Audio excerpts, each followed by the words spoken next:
Did the Baltimore Ravens need to sign Kenyan Drake? We talk about that, the Ravens roster, their practice squad, moves, and more coming up next year on Locked On Ravens with a very special guest. You are Locked On Ravens, your daily Baltimore Ravens podcast, part of the Locked On Podcast Network, your team every day.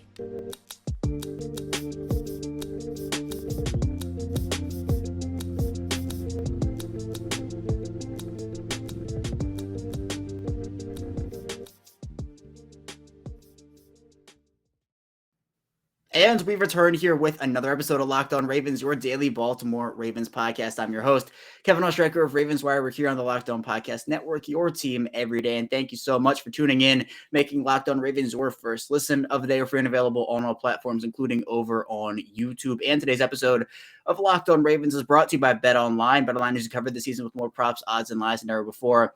BetOnline, where the game starts. And we are back rounding out a whirlwind, and that might be an understatement, of a week for the Baltimore Ravens. Roster moves, roster shuffling, practice squad, this, that, and the other. And here to break it all down with me today is former Baltimore Ravens wide receiver and Super Bowl champion Qadry Ismail. And Q, it seems like just move after move after move after move for this team. They get their 53-man roster set, make a couple other moves in there too. I mean, really busy week for this team.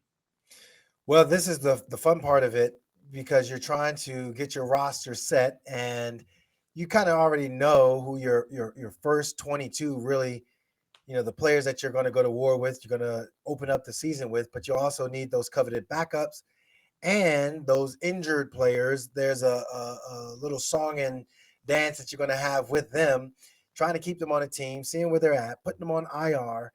Obviously, there's a different designation of, you can go on IR but return later in the season. I love it. I love this. This is my joy over the draft, where everybody geeks out and has that offseason kind of start to it with the combines and all that. This one here, because now you're talking, okay, it really means something, and you're trying to get pieces in place, the right pieces in place, to make this team a successful team. I'll give you a prime example. Brian McKinney. When he came to the Ravens, it was like I think the Atlanta Falcons preseason game.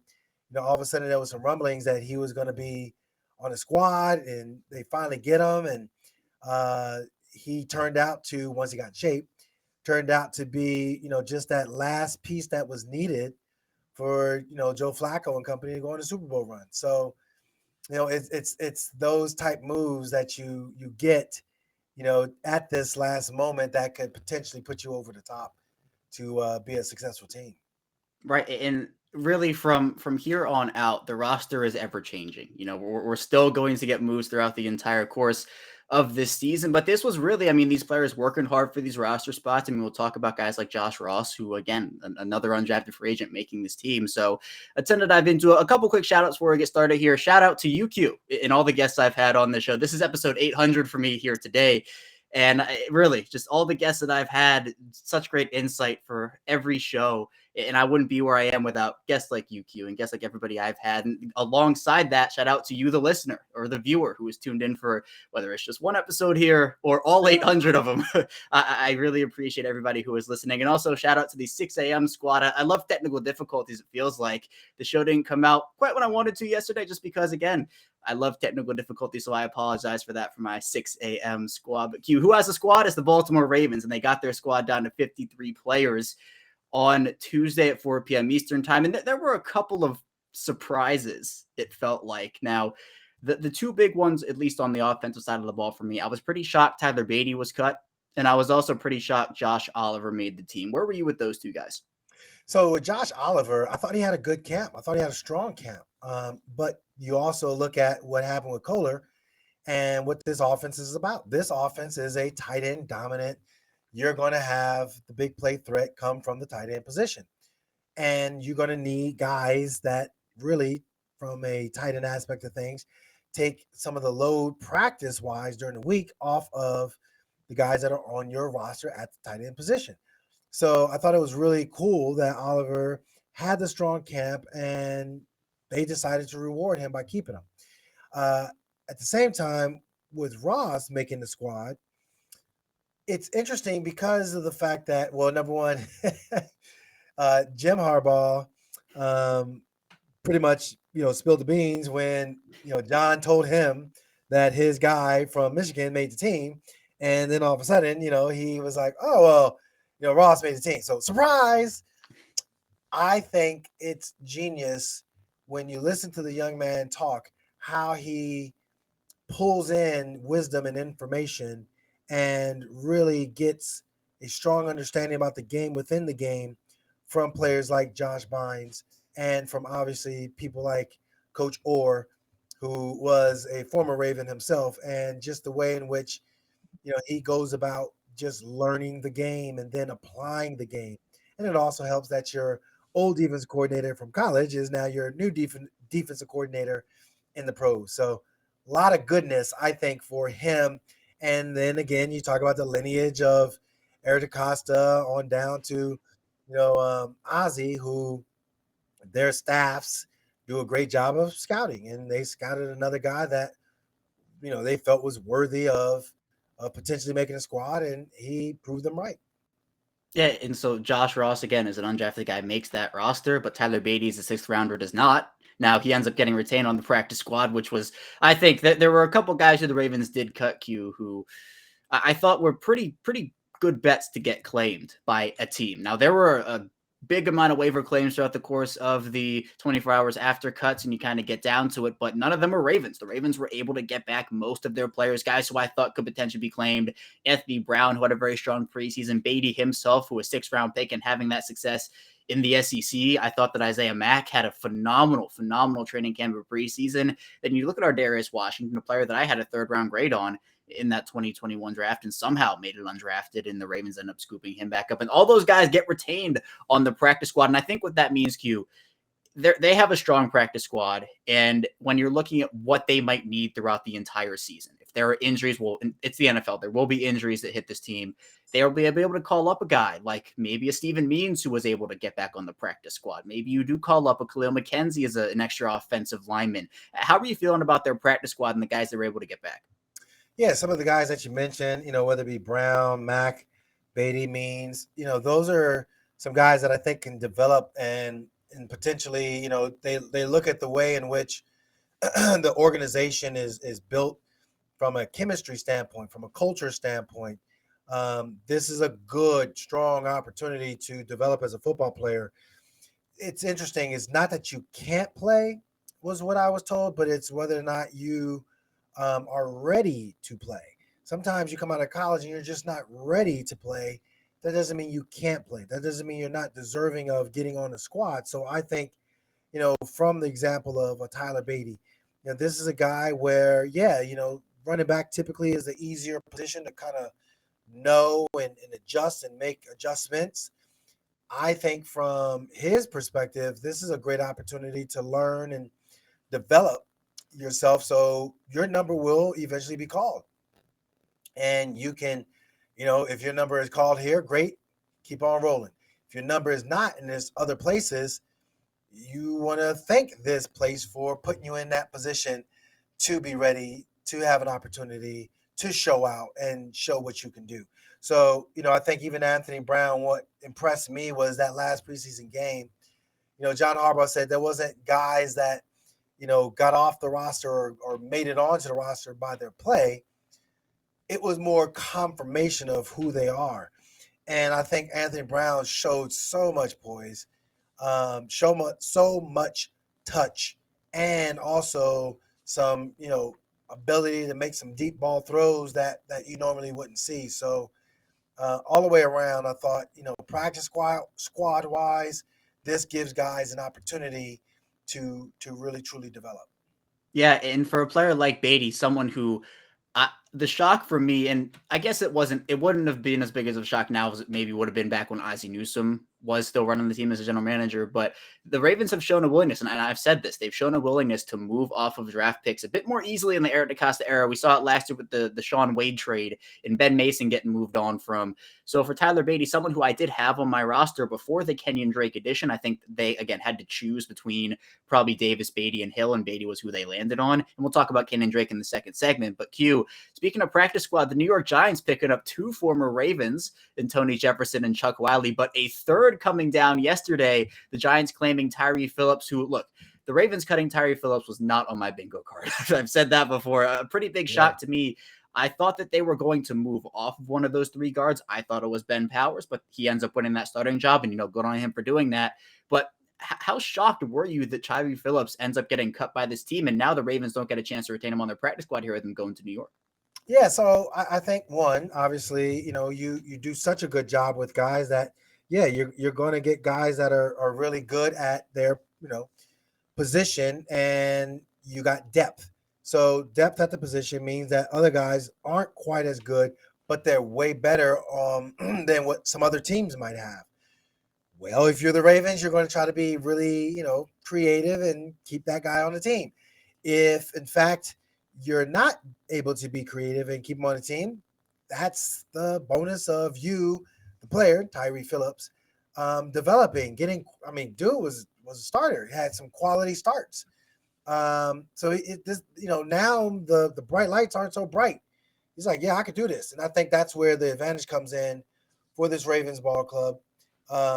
Recognize, I think, would they or do they not get compensatory picks for loss of that, or is it just straight up? I don't think that. I don't think that. Okay, so there's no advantage in that regards. Well, then for Tyre Phillips, then hey, hallelujah, go ahead, bro. This is your time to shine and your opportunity to continue to play and be a starter in this league. I think that's commendable to him. The starting job for that tackle spot, for that guard spot, man, I guess everyone was talking about the other Ben in Ben Cleveland. He didn't seem to be ready for prime time. Heck, didn't even come in shape enough to pass the test. But I think for Ben Powers, he just kind of kept his head down and just kept grinding. And credit to him that he was able to, cause a guy who played significant time to now not even be on the roster. That's impressive. You look at Tyre Phillips. He was the week 1 starter at left guard for them last year, and obviously gets injured in that game. He ends up starting 13 of the 22 games he played in for the Ravens. So that's, like you mentioned, Q, someone who has valuable starting experience, but the preseason for him was not amazing. He had that one game with 3 penalties, and I think part of the thing with Tyre Phillips, I guess it's just like a we'll never know on the Ravens type deal, is the fact that I personally believe that he is more of a guard than a tackle, and the Ravens were trying him out everywhere, and they love the versatility. They love trying to figure where guys fit in best, and that's fine.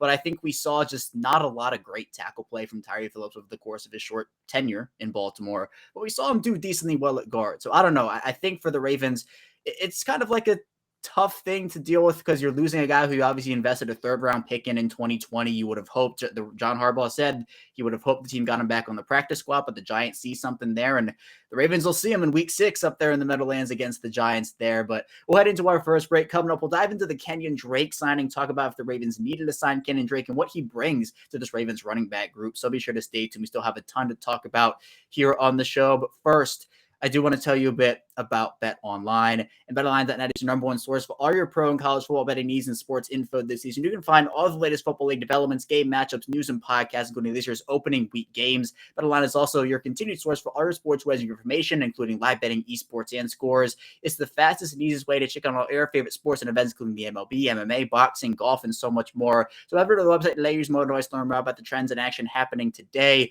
BetOnline, where the game starts.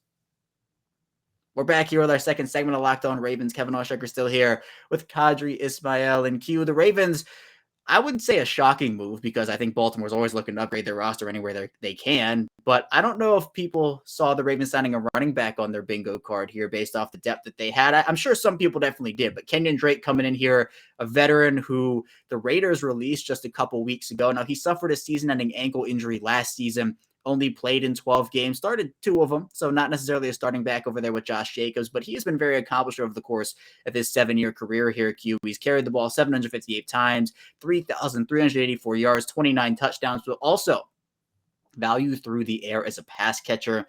He's ended up catching 199 passes, 1,535 yards, and 7 scores as well. Was this a player that when he was cut, you thought this could be an option for Baltimore, or did the news shock you a little bit? Well, it shocked me because I think with Kenyan Drake, his talent, his numbers prove it out, but his talent and his explosive capability, usually, other teams are kind of like, yeah, we'll keep him around just in case. And again, depth. But for whatever the reason, they are feeling like, you know what, this is a situation where we need to move on from a player. And now, if you're the Baltimore Ravens or any other club for that matter, obviously we just talked about Tyre Phillips in the earlier segment as far as the Giants needing the guy, and they go ahead and pilfer. Okay, let's go ahead and bring in Kenyan Drake and let's see what he can do and kind of kick the tires on him. And I think this is a really strong signing. I think he's an explosive player. I think he's a big threat player. I think Tyler Beatty, for example, young dude, doesn't quite have the experience. And when he was in, this preseason, what was it, 2.8 yards per carry? You were saying that's like, oh, okay, great. We're used to, think about it. We're used to this offense having, just ridiculous running back type numbers where it's 7, 8 yards a pop, and you're averaging well over 200 yards a pop because of the fact that you got the dynamic playmaker in number 8 back there who is the dual threat. But it gives other running backs big time opportunities, minus a Devontae Freeman type of a scenario where you're going to get that explosive 8 yards in the burst, whereas we want 19 to 20 yards, and you're looking at explosive plays down the field in that regards. But Devontae Freeman aside, where Tyler Beatty is on the practice squad, and I think that's a good thing. And I think Kenyan Drake, man, he provides a little bit something more than what we saw from Devontae Freeman. But he was a good back, though. He was a good back. That he was, and I think that I will admit here, I will say it right now. I think that Kenyan Drake is better than any three of the running backs the Ravens signed in September of last year. That includes Devonta Freeman. It includes Latavius Murray. It includes Le'Veon Bell. Now, Drake did suffer an ankle injury there, December Q of 2021. It seems like he's back at full strength. I know some people are a little concerned about maybe what's the mobility of Drake. Like, is he still going to have that explosiveness? Does that concern you at all? Especially with, look, the Ravens and ankle injuries here. You have what Ronnie Stanley's going through. The injury wasn't as serious as that. But does the term ankle injury give you any concern, or are you thinking that's in the past for him? So I think it is in the past. I think, again, the Ravens, they have a more aggressive physical therapy staff. So I think, the way in which we would view an ankle and the injury element of it all will be different than what I think could have, should have, maybe possibly been. So I think in that regards, okay, I think he can come in and do what needs to be done and not feel like, this is a guy who is going to be a liability because, of his ankle. I really do think that the Ravens do a good job of figuring out, their due diligence with what can you do and what can't you do. Let's make a decision off of, the facts that we found. And I just think that this is an opportunity for this Ravens ball club to be okay with, having Kenyan Drake, even though he had the ankle injury. Right, and I don't think the questions from people that I've seen at least have been like, is he healthy now? I think, unless I haven't seen something, I think he is fully healthy. The injury happened a long time ago. I think what people are wondering is like, will the explosiveness still be there? Is the mobility still going to be there? And so we'll see when he hits the field. He's still, I think, a super explosive player overall. But Q, with Drake coming in, obviously it does push Tyler Beatty out. Baltimore still faces some questions in that room about just when J.K. Dobbins will be back at full strength. Is he even going to play in week 1? Gus Edwards going on the reserve PUP list, so that's at least 4 weeks out for him. So you have, assuming Dobbins can play, you have Dobbins, you have Mike Davis, you have Drake, and you have Justice Hill. How do you think that running back room sorts itself out early on if J.K. Dobbins is, let's say, playing 50% of snaps? Do you feel like Mike Davis is still like the 2 behind Dobbins? Is Dobbins not even the 1? How do you see it shaking out? I can see where they would give Dobbins the nod because of, what he's done for the team. I can also see, I'm not going to use the word or phrase quick hook. Like, okay, you got, 4 carries. It just didn't look right. Let's pull them. But I think, practice really has to be good for him. And if it is, then, he's going to be okay. If not, I think what happens is that they're going to feature Drake, um, see where the other backs are in that regards, and if Davis needs to be the guy that gives him a blow, JK kind of is just working his way back, then so be it. And I think you go with the hot hand of the guy in the third and fourth quarters. And I think that's where, I would say my most important quarters are my first and third quarters, with the running back situation. And then you obviously, you can finish off a game. Mike Davis doesn't necessarily need to have a big play. He just needs to be that's when the 8 yard, rushing comes into play, because now you're putting the game away. So yeah, there's some strategy there. And I think I look at this running back room, I think they're more than capable. I'm curious of what they feel about um, Hill and what Justice can do. I'm like, all right, you know, he's been injury prone. He really hadn't seen the fullness of him. So I'm curious to see how they want to use this young man.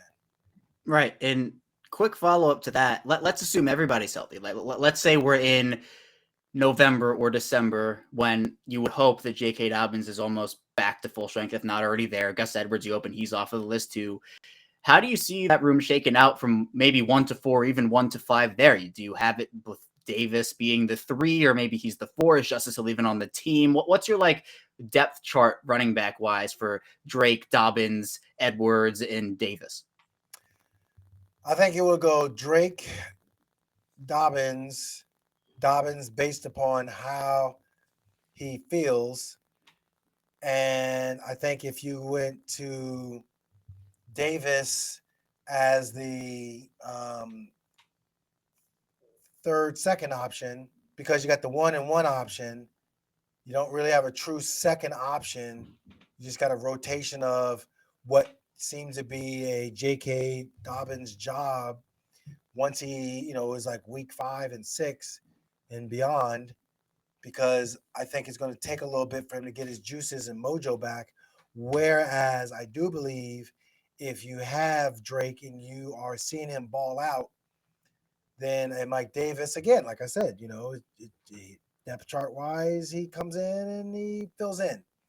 The filling in part, is where I think it could help him, as well as his ball club, put away games or, just hold the ball in chunk periods, where you're on a 13 play drive and now you need to get a critical first down, and you put him in there and he's more than up to the part of getting the first down. So I think situational back is where I'm alluding to for Davis. So in that situation, you think Edwards is your 4? You have Drake, Dobbins, Davis, Edwards. Is that what you're saying? Yeah, I think Edwards, depending on special teams, whether or not he's active or not. Yeah, so it does depend on the health situation. I think if everybody's fully healthy, I think what you probably have is Dobbins, Edwards, Drake, and Davis. But again, if J.K. Dobbins is only at 90%, or if Edwards is only at 75%, 1, should they even be on the field? That's another question. But 2, I think when you're hitting December, I think hopefully they'll be back. So we'll see how that ends up working. But Q, do you feel like the Ravens needed Kenyan Drake? Was this something that they absolutely had to do to the running back room? At this point, it seems like it was a Drake for Beatty trade. Did they need to have this talent upgrade, or could they maybe have addressed something else with maybe one of those roster spots, just kept Beatty and not even signed Drake? Okay, so your number one go-to flow in your offense is what? Running the ball. So JK is ready. You don't know quite when Gus is going to be ready. But I think for Gus, it's the pressure's off of him. In my opinion, I think he just needs to I'm trying to feel as fresh as I can for that late season run. At the same time, when it comes to short yardage, that's where, if my niche is right there, then so be it. For Kenyan, I think it's, hey, I don't really care. I just need to know the offense. I know I can pass protect. I know I can also be versatile, and I'm a big play threat. So my play is going to give me an opportunity to be that big play threat. And for JK, it's literally about, how do you feel? Are you able to make the proper moves? What happens when a guy goes low on you and tries to wrap up? And are you strong enough and psychologically strong enough to withstand a hit? Um, I think for Justice Hill, special teams, bro, and he might be inactive each week, depending upon, from a special team standpoint, what the Ravens actually are going to need to fill off the game day roster.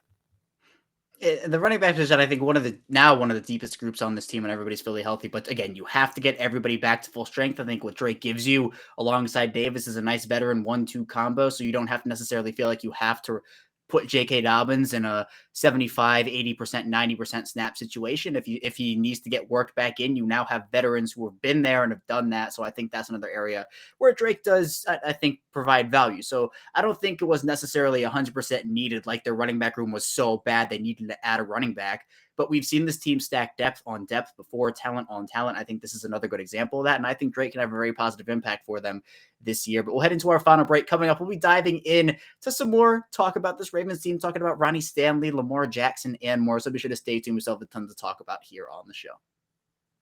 We're back here with our final segment of Locked On Ravens. Kevin Oestreicher still talking with Qadry Ismail. And Q, the Ravens, the Lamar Jackson contract situation has been something huge storyline for the past year. And we now have another quarterback extension before Lamar Jackson's here. Russell Wilson getting his bag, a 5-year, $245 million contract, $165 million guaranteed. Now, when you're comparing that to what Kyler Murray got, that other previous contract, Kyler Murray got 5 years, $230.5, $160 guaranteed. So total money is $245 for Wilson, $230.5 for Murray, guaranteed $165 for Wilson, $160 for Murray. It seemed like that Deshaun Watson deal, Q, is pretty much an outlier at this stage in terms of fully guaranteed money. There's been a lot of conversation about whether Lamar Jackson should get guaranteed money fully or not.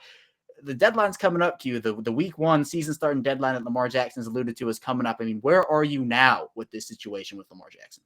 Isn't it so interesting that we talked about Josh Allen's contract as being like, oh my gosh, this is going to be such the parameter for who we realize is our stud quarterback in Lamar Jackson. And now it's like, wait a minute, Josh Allen, 150? Are you kidding me? That's cheap. Like, who would want that?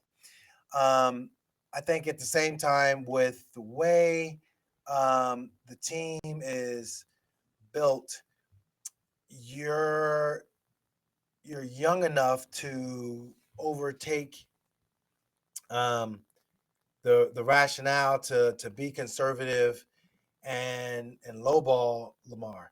I think you're young enough that this is a prime opportunity to go out there and be aggressive with Lamar. And obviously I think he can get a little bit more than Russell Wilson, even though Russell, is on par with what Lamar Jackson is. And, more power to him that he was able to negotiate it. So I'm curious as to where now is the middle ground. Where now is it's still the outlier contract, but where now are you going to get close to those numbers and those be real numbers for Lamar Jackson to feel comfortable to sign?